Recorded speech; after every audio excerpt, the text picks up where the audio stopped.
Okay, you guys, I know I look awful, but I gotta tell you something.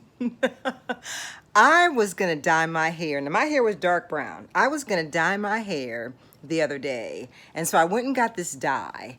And it was actually the kind you have to mix yourself, right? With the lift and all that stuff, the volume and all that crap. So I went and got that because I used to dye my hair like that. And so I was gonna dye my hair a light color, like blonde, not like this, but like blonde. And when I did the hair color, it did not work at all. There was like a whole bunch of brown in here and a whole bunch of brown over here and red in the middle, and it was just all crazy. And so I was on the internet and somebody said, you should try a color corrector. And I thought, what? What is a color corrector? So when I was on the website, on the internet, this is what I found. I want you guys to take a really, really good look at this stuff. It's called Color Oops. Let me just tell you that I did not believe that this could take color out of my hair.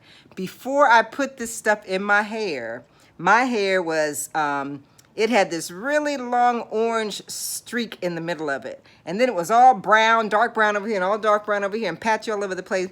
I put this in just the middle at first because I thought, well, maybe it'll take that crazy light color out of the middle. So I put it in the middle and some of it got outside the middle. And when I washed it out, I noticed that the dark hair had turned light. I thought, wait a minute. And now, keep in mind, my hair was still wet. And I went ahead and put the rest of this stuff all over my head, even though my hair was wet. And it took the color out. Look at that. It's like all like a blondish red now. I cannot freaking believe that this stuff took the color out of my hair. And they say that after you use this, you can color your hair right away. I'm just telling you, I was freaking out. And so I thought, let me show you guys this. This is called Color Oops. It's like $9 at Walmart. Took all the color out of my hair. Took all the dark color out of my hair. Took the crazy streak in the middle out. Everything. So I'm just letting y'all know this stuff works.